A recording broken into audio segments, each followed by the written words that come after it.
who are not with us anymore.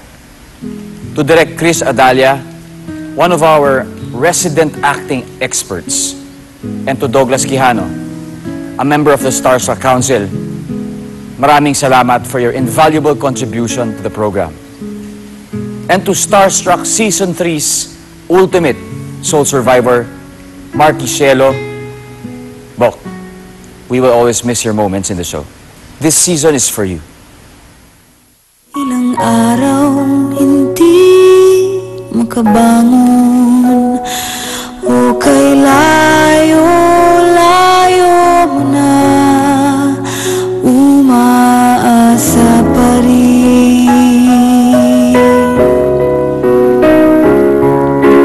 Paano ka palilimutin at aaminin ko sa'yo? Bihag ako ng alaala mo. Iniwan mo ako, tumigil ang aking mundo. Kay tagal umikot lang sa'yo.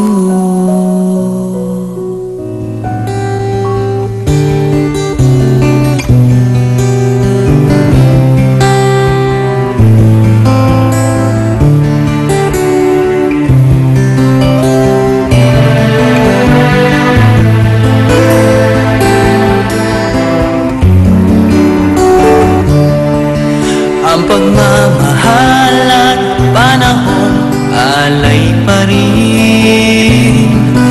Ang pagmamahal at panahon alay pa rin.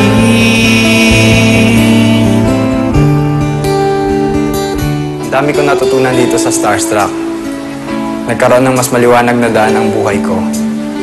Maraming salamat po sa inyo na sumuporta at naniwala sa akin. Shock ni Marky Cielo, Apunti Mountain Province. Sa kanya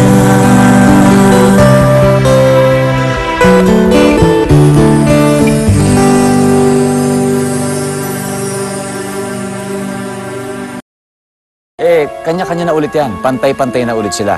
At dyan na papasok ang realidad ng buhay. Kung ano man ang kanilang patutunguhan, ano man ang kanilang kahihinatnan, is in fact their own choice and their own decision. Ganito sila noon. Aminin mo sa sarili mo, RC, masakit sa loob mo dahil nandito ako. Kasi mas deserving ako. Nuknuka ka talaga ng sinungaling. Kahit kailan, hindi pwedeng makaligtas ang mga taong sinungaling. Ang mga pasaway noon, malaki na ang ipinagbago ngayon. Nung Starstruck days, nabansagan akong pasaway. I'm worthy enough to be here. At na-adopt ko na rin siya actually. Mas gusto kong maging kontrabida. Para ang kami na lahat kay Tana! Dahil dun sobrang nakuha ko yung gusto kong role. I love my role. I'm so happy na binigay sa akin yung role na Valentina in Darna and masaya ako na ang Gemma hindi ako pinababayaan. Yung pagiging pasaway ko, yung pagiging yung Mikela ko, yung love life ko dati, iniisip na nila yun yung nakasama, pero hindi. Ine-enjoy ko lang po yung pagiging teenager ko, yung ganon. Di pa po rin ako ready sa pagbuntisan, di ganyan. Walang ibang dapat sisihin kundi sarili ko. Walang ibang taong involved kundi ako. Ginawa ko, nag-post ako sa isang men's magazine. Naging okay naman yung resulta. Gusto ko makita ng ibang tao yung nawalan ng tiwala sa akin dati. Yung ginagawa ko ngayon, may depth. Yung ginagawa ko na yung lahat, may katuturan. Ang mga hindi pinalad na manalo, minsan, sila pa ang mas nagiging determinado. Kahit hindi ako nanalo sa Starstruck, okay lang naman kasi ang dami-dami ko naging projects. Nasira ang lahat. Wala na. Pasensya na kung pati kayo nadadamay. I have two albums. Una yung In the Name of Love. Tapos yung pangalawa pa yung Love is All I Need. Under GMA Records. Sobrang daming blessings na natatanggap ko. Like, I can be a friend kung kailangan mo makakausap. Yun, dumire-diretso yung projects, tapos nagkataon na ang gaganda ng role. Like, una, nag-start ako sa Gaano Kadalas Ang Minsan, tapos nag-Luna Mystica, tapos ayun, yung masasabi kong biggest break ko siguro yung Dapat Ka Bang Mahalin with Chris and Alture. My name is Rachel Angalon, 20 years old from Tagbilaran City, Bohol. Binibining Pilipinas just this year. And, ayun, almost pa rin. Alam mo yun, I almost got it. Parang starstruck. First runner-up, 2009 of Binibining Pilipinas. And then, modeling competitions internationally. Supermodel to the world, China. Maraming nangyari. So, it's not just about being into show business. So, marami pang pwedeng gawin. Actually, nag-i-enjoy ako kontrabida. Nag-i-enjoy ako na nagpapahirap ng tao. Ang sabi ko sa'yo, bahala ka kung anong gusto mong gawin. Hindi ko sinabing patayin mo siya. Kapal talaga ng mukha, no? Pinapatunayan namin na kahit hindi ka manalo dito sa Starstruck, basta ikaw ay nakitaan nila na porsigido ka sa anong gusto mong gawin at saka willing kang matuto.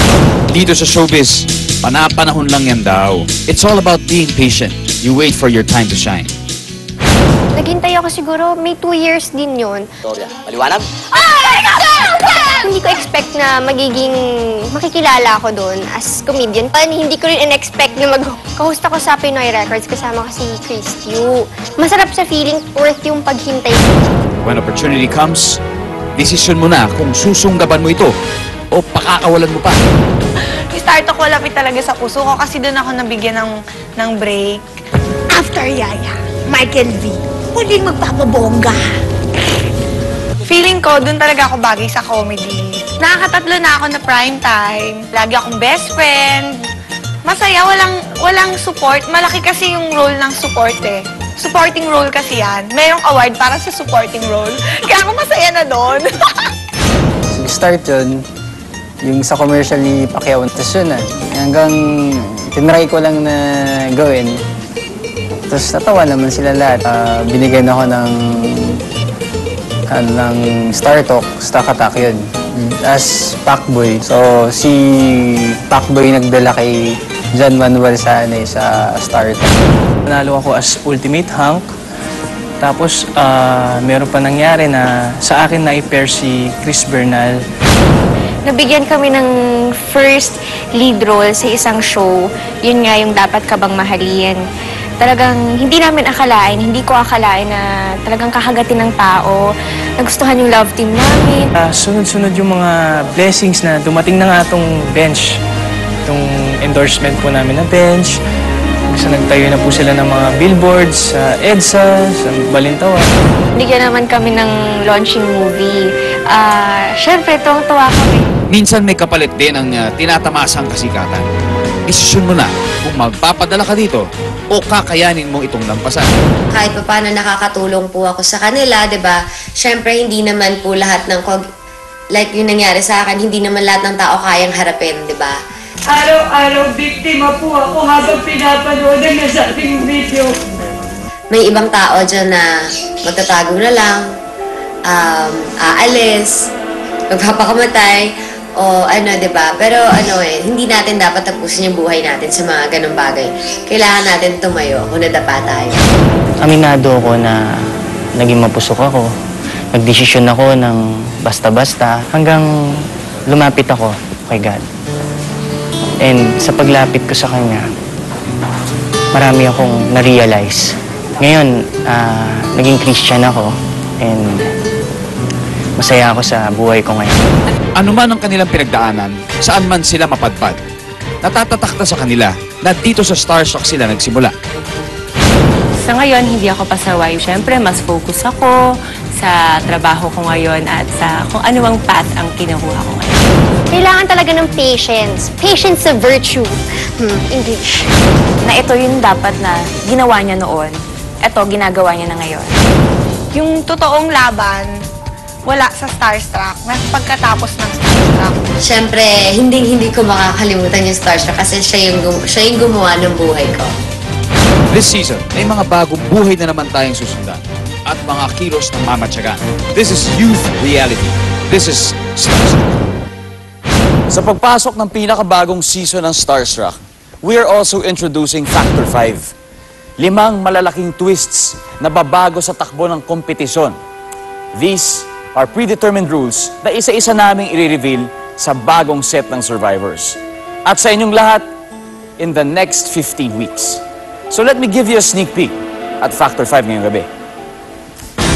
Ang Factor 1 ay may kinalaman sa mga tatayo sa bottom group tuwing elimination night.